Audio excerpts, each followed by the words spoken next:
The rule of three states, things that come in threes are inherently more appealing than those that don't.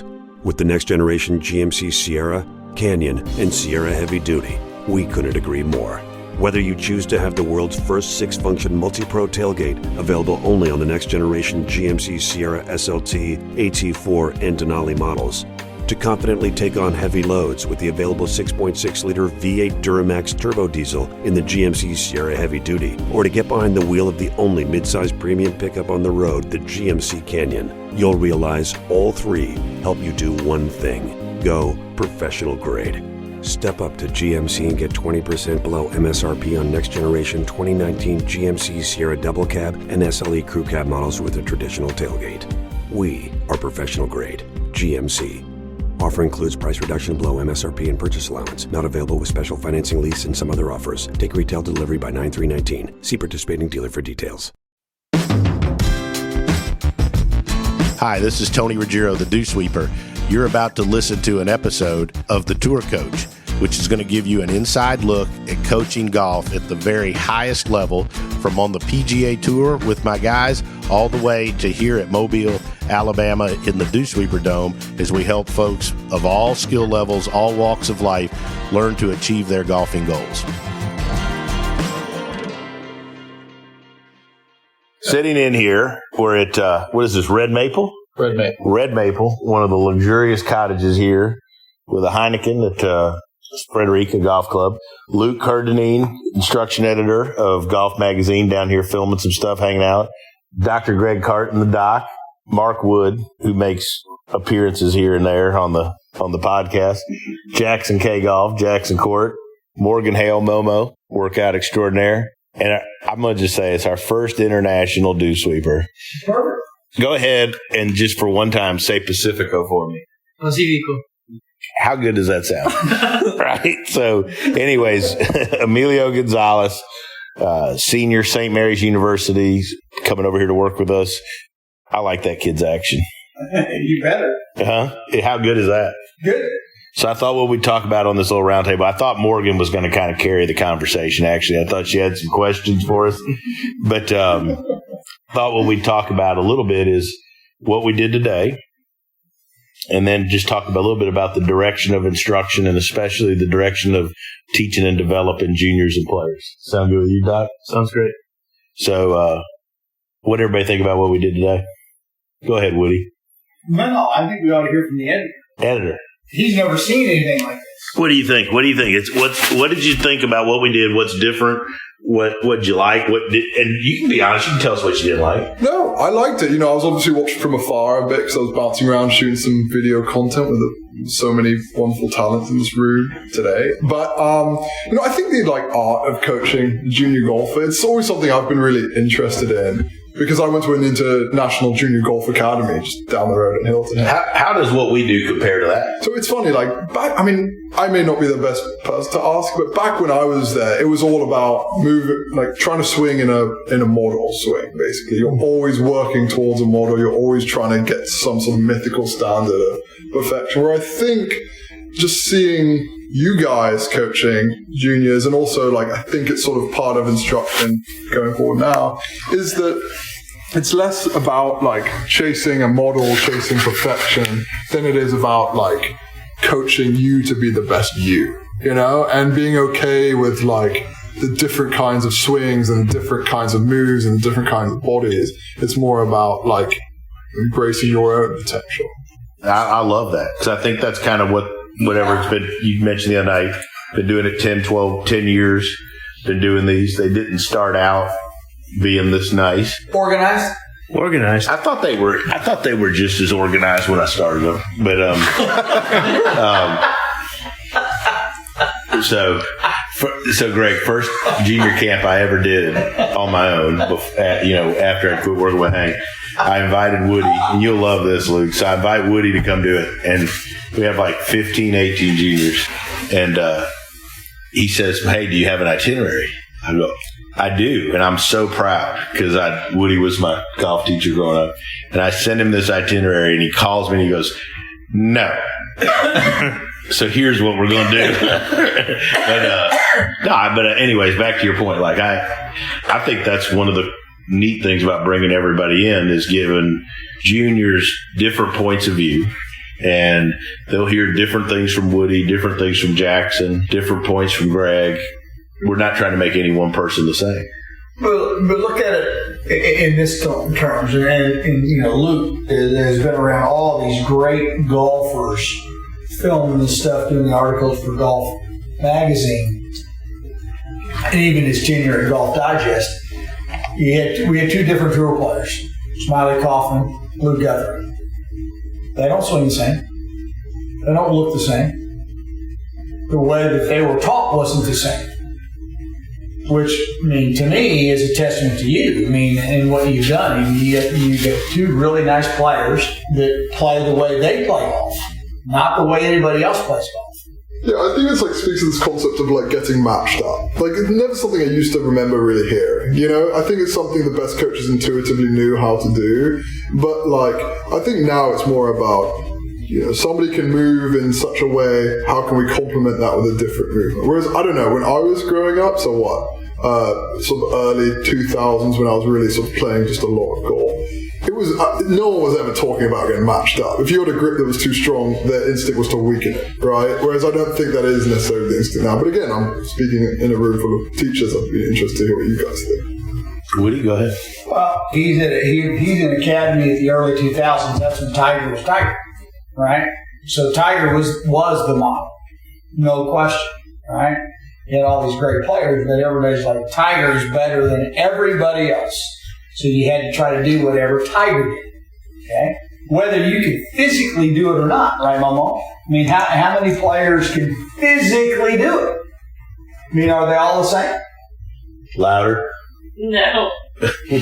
So when you go in, but when you go and evaluate all these kids, a lot of them are a physical wreck. Are they not? They are. Right. So, your part as to how you're going to make their body be able to function the way they're designed will obviously affect the way they learn and the way they play. The Tour Coach here, we've got the best sponsors in the entire world, and one of them, the folks at Vineyard Vines, take the best care of me that anybody in the world could. Always going above and beyond to make sure I've got the best apparel out there, as well as the best product and the best looking gear for me and all of my junior golfers and all the Dewsweepers out there. And so now we want to share the love with those of you that like the Tour Coach podcast. So each and every week we're going to start a contest, and we're going to draw a winner for a couple of $100 gift cards where you can go online and get you some great looking Vineyard Vines golf. All you have to do is listen to the Tour Coach podcast and then go on Twitter and tweet me at Dewsweeper Golf and at Vineyard Vines, #Tour Coach, and put one of whatever is your favorite part of the Tour Coach podcast. You can do the same thing on Instagram. Go on Instagram, take a picture of the Tour Coach podcast, put what your favorite part of it is, and then just tag me at the Dewsweeper and at Vineyard Vines, #Tour Coach, and we'll do a drawing each week, and you can be the lucky winner of some Vineyard Vines gear.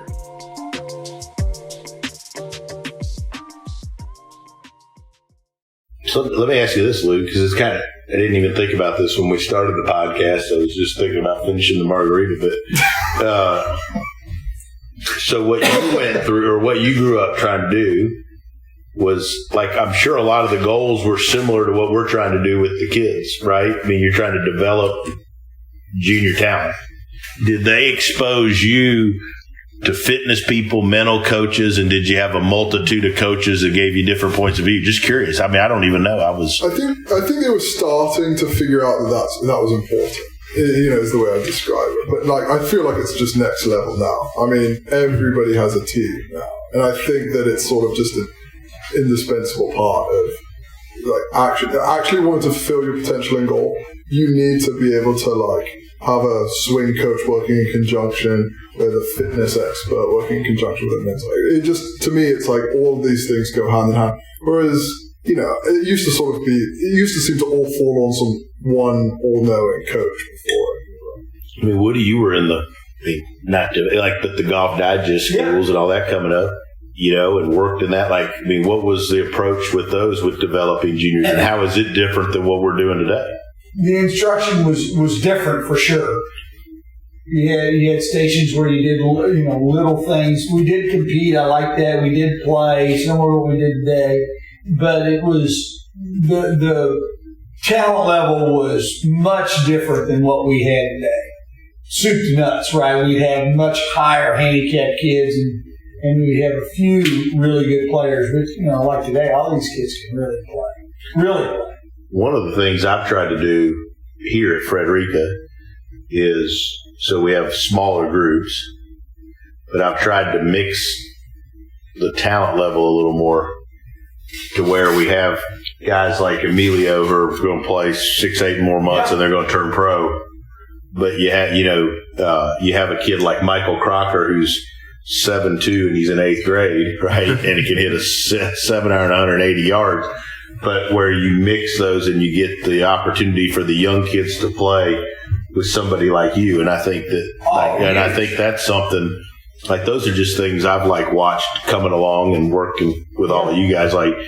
And when we started doing stuff here at Fred, I was like, wow, we could kind of do some cool things where you, in a small group, you could put a kid like, I'm using Michael, but who's wanting to really learn, like Morgan, you said, learn how to score. Mm-hmm. Where to me, teaching a kid how to score, sometimes easier to put him with somebody that already knows how to do it than for me or you to go out there and try to teach him the technique. Well, use Michael as an example. I mean, can absolutely hammer the thing, right? So puts it in places, different.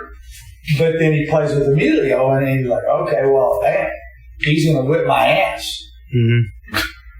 So it's a big difference. I also think, from my perspective, I've never, and I don't, these are the camps I do, but to see the collaborative relationship between the coaches, which you don't see very often, meaning you'll call in Jackson or you'll call in Woody and Wayne to give you input or to ask their input on a player you work with, which doesn't happen very often, I don't think, in that space.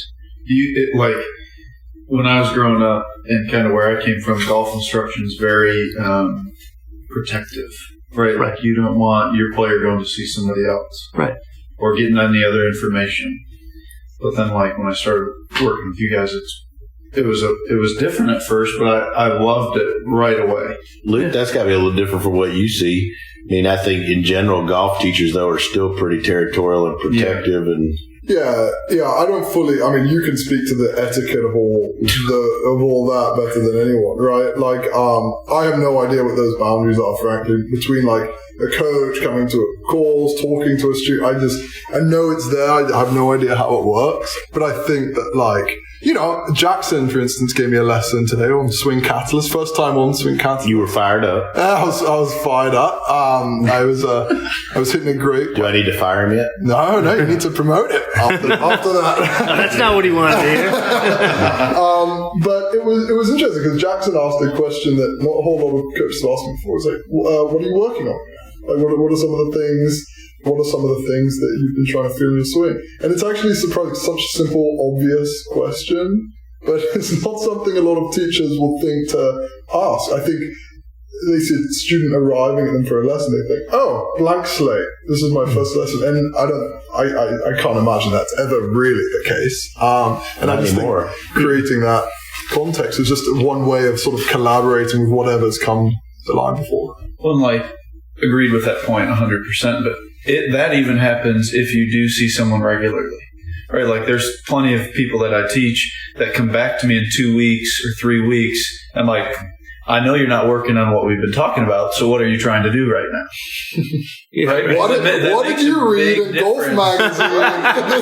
What tips did you pick up? By the way, keep reading. Keeps us busy.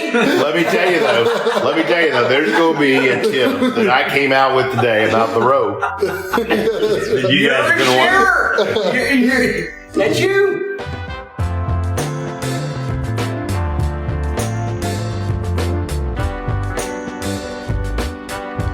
To me, the fun part of doing these camps, and one of the reasons I wanted you to see them, Luke, is because I like the collaborative effort. I love having Woody and Jackson. I've involved you a bunch.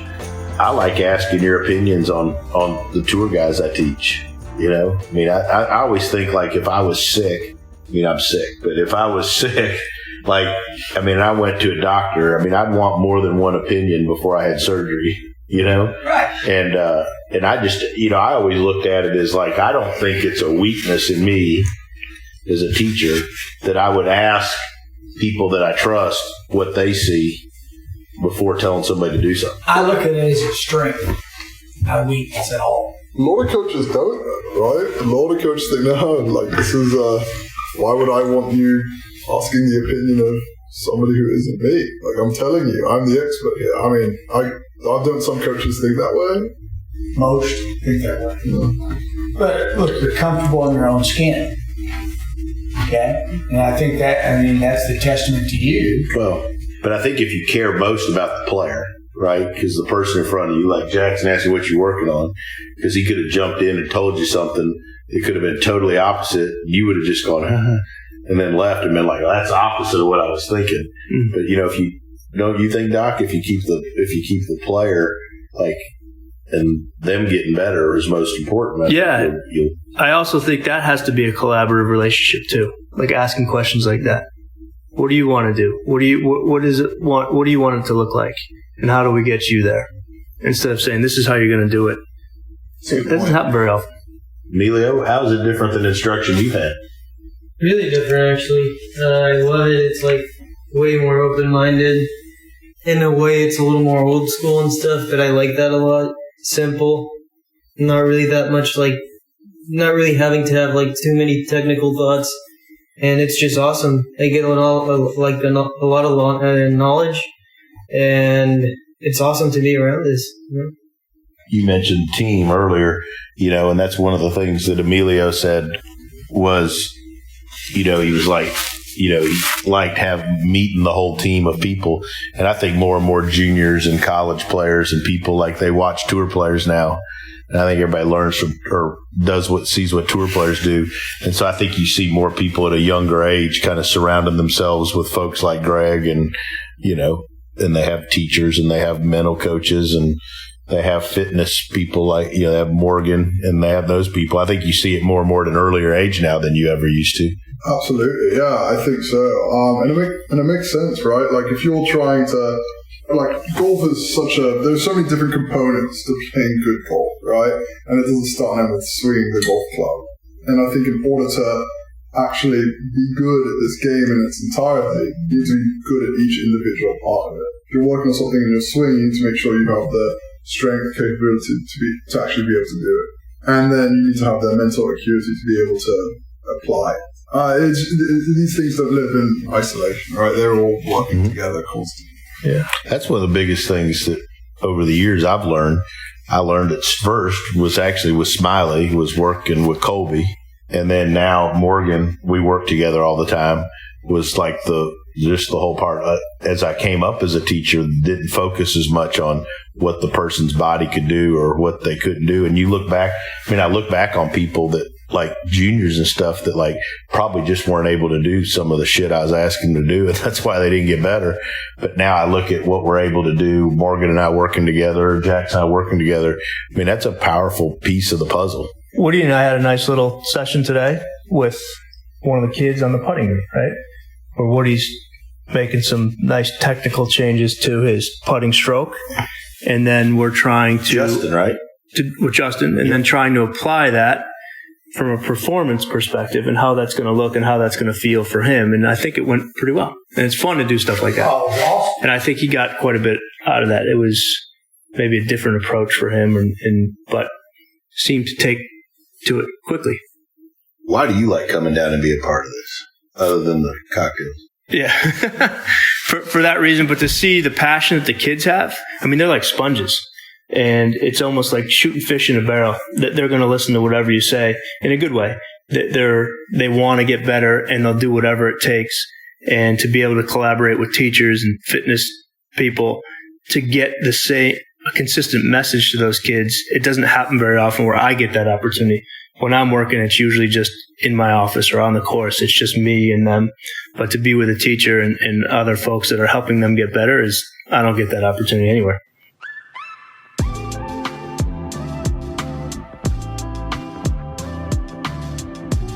I have a question for you guys. How has the middle of the road junior golfer changed over time? Like, how's the junior golfer of today different than the junior golfer of 5, 10, 20 years ago?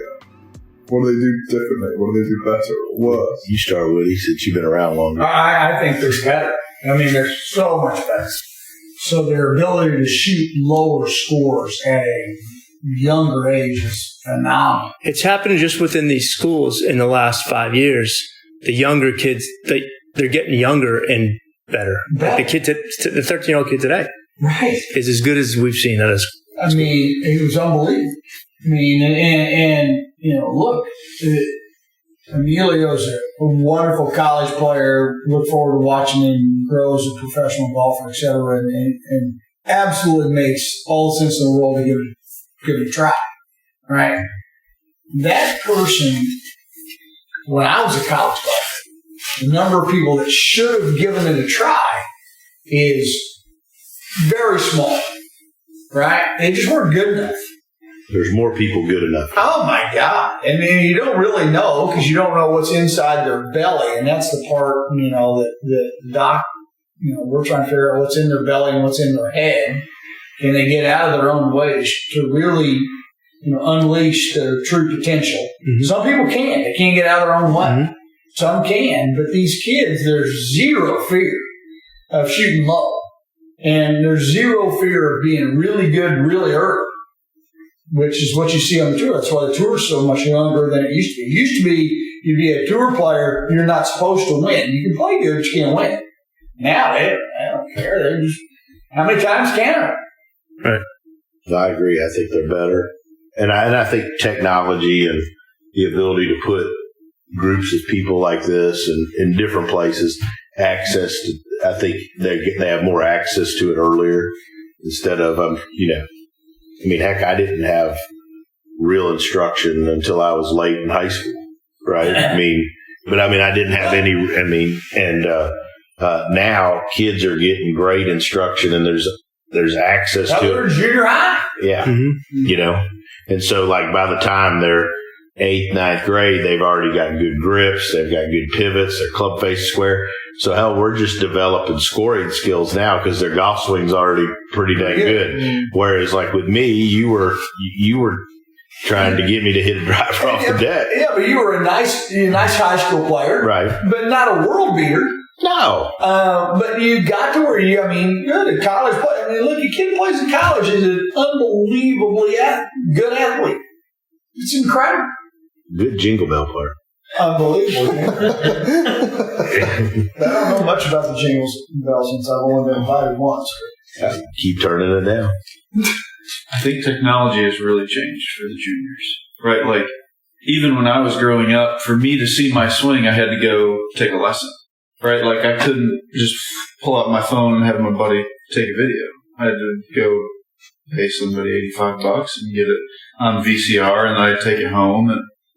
Or the information you get on social media. 100%. You don't have to wait once a month or once a week to get your golf magazine issue in the mail. And now whether that's good or bad, right? Read it though. You read it. Like I would have been one of those guys where I think having an iPhone as a 14-year-old, 16-year-old would have been detrimental. I think I would have seen my swing all the time and I always would have been working on something. Yeah. I mean, you put that in the hands of some of these kids today, and I think they get way better, right? Because they've got our group of coaching that we're going to keep it simple. You're going to do this, not to go take it to the course, right? And I think if you get somebody that might not know how to develop a thoroughbred junior, right, and makes it harder, makes it more complicated, and they can't take it to the course, it'll get worse. So I think it plays both on the player and the coach, but I think technology is a huge component of the difference between juniors. I think they're able to also keep in touch with you more. Like you don't true. How many kids send you videos, or I send you videos of people, but the ability to stay in touch and the ability that's certainly a factor. Yeah. I mean, you sent me. But there's a detriment to that too. For sure. Right? Doc and I talked about today about how many kids are world beaters in high school, go to college and quit golf Because now all of a sudden, mom and dad aren't there to pick them up when they're down. Their coach isn't there. Now they have their golf coach at the school. They don't know the golf coach at the school. Now all of a sudden, he's taking a snapshot. He doesn't know where they've come from. So now all of a sudden, some of those relationships, they change, and the kid, he's done. He can't take it. He doesn't know how to take disappointment.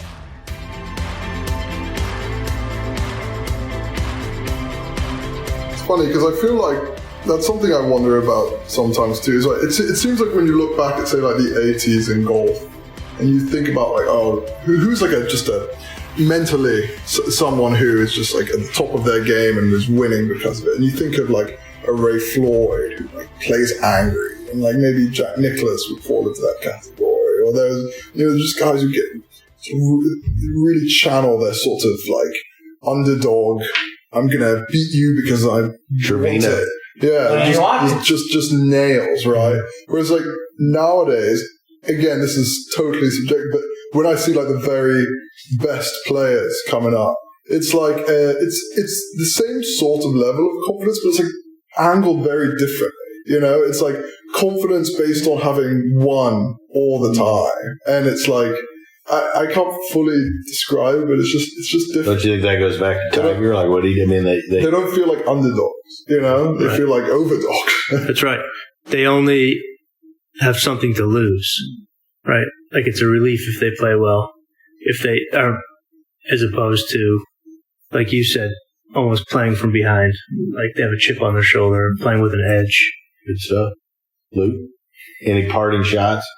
No parting shots. We're going to let you go to bed. You're in jammies. We're taping. We're taping. This is the first podcast we've had done in jammies. That ought to go on the cover. That should go on the cover. No, my lesson with Jackson is going to... You didn't even ask me what... Okay. Oh, yeah. We got to get some kind of summary. This was really good. Let's hear it. It's great. My pressure was shifting a bit too much to the outside of my trail foot. So got that salted, got it a little more dialed in on my big toe. My right big toe. Yeah. And then from that foot flat on the ground, right? Flat on the ground. It's my first time ever on Swing Catalyst. It was really interesting. It's good stuff, isn't it? It's great stuff. My sequence was in good shape, as I was saying. But my pivot through the ball tends to stall. And it's really interesting seeing that on the Swing Cat. Right. Because you could sort of see that trace kind of jolt before it continued through. Awesome point. So, and to tie this back into what we talked about, so the last couple of days he's been talking about early extension, right? Like you had said that a couple of times. Well, I'm trying to get rid of this early extension. Like you might need that in your golf swing, right? And so we talked about a trend in golf or how golf instruction has changed, and like we chatted for a minute about how a lot of instructors are trying to get you shallow right now.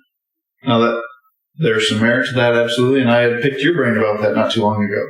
I mean, I don't care if that sucker's coming down super steep, but if the pivot's going to continue like you guys have taught me, like that club face will stay stable, and you're going to have a more consistent strike, right? And so that was tied into our lesson, and put it into his ball flight and where it was curving and kind of the window that it was coming out of. Yeah, and really focusing on it. It is interesting too, hearing you guys and see you guys.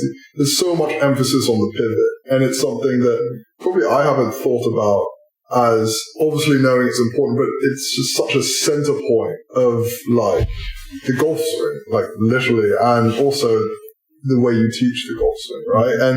But it was interesting today getting a first-hand look at how it's affecting other things, right? Like seeing it, like literally seeing how it's stalled and then can cause other things. And then once you got it moving again, instantly seeing the ball flight go straighter and more compressed. It was just really fascinating. Was what you saw on Swing Catalyst what you were expecting? No, I wasn't.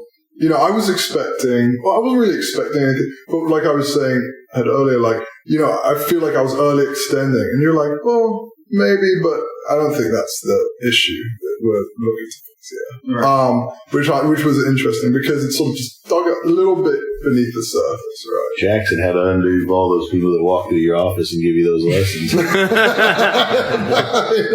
Yeah, undo all the articles he'd written. Awesome stuff. Well, Jackson, good job, bud. Cheers. That's from you guys. We'll keep you another week. Luke, come back. thanks for coming down and hanging out Oh, of for all course. the It's been a filming. blast. Woody, as always, Awesome fun. Thank you. yeah, thanks for sitting in too here on the podcast. Morgan, you gotta quiet down. Hold on. Emilio, say it one more time. Pacifico. Oh, how good is that? Greg, you're the best mental coach I know. Always good to be with you guys. All right, we'll talk to you soon. That's another edition of the Tour Coach. Thank you so much for listening to this episode of The Tour Coach with Tony Ruggiero. If you enjoyed this, make sure to hit subscribe, Apple Podcasts, Spotify, wherever you are listening to this podcast. You can stay up to date because we have weekly episodes coming your way with fascinating people in the world of golf instruction at the highest level. Make sure to subscribe and stay tuned. If you want to learn more about Tony, head over to dewsweepersgolf.com to get all the details on what he's up to. Maybe you want to see him, grab a lesson, or go to one of his camps, pick up his book, Lessons from the Legends. You can do that there. If you want to see Tony in action with some videos and other content, head over to golfsciencelab.com/Tony to get more info there. This episode was powered by the Golf Science Lab and was edited, mixed, and produced by Just Hit Publish Productions. There's one thing, if you know about me, if you've listened to the Dewsweepers, you've come to listen to me talk, is you know I'm big on loyalty. We give 100% here at the Dewsweepers. We put a lot of emotional investment into everything we do with every one of our players. And the same can be said for our partners and the folks that have been with us for the long haul and help the Dewsweepers, help our juniors, help us get to our tour players. And so I want to give a special thanks to our sponsors. Our sponsors are, first and foremost, Buick and our local Buick dealers here around the Southeast, Shrixon Cleveland Golf, who've been with me for over a dozen years, and their belief and support of what we do here with the Dewsweepers. And lastly, the folks at Vineyard Vines. The folks at Vineyard Vines love what we do with junior golf. They support us on the road. There isn't a better family or group of people that are going to help us look our best, play our best, and have more fun than the folks at Vineyard Vines. So special thanks to our sponsors. Please support those as you get the opportunity. And for more information about any of those, check us out at dewsweepersgolf.com, or you can always check me out on Instagram at the Dewsweeper.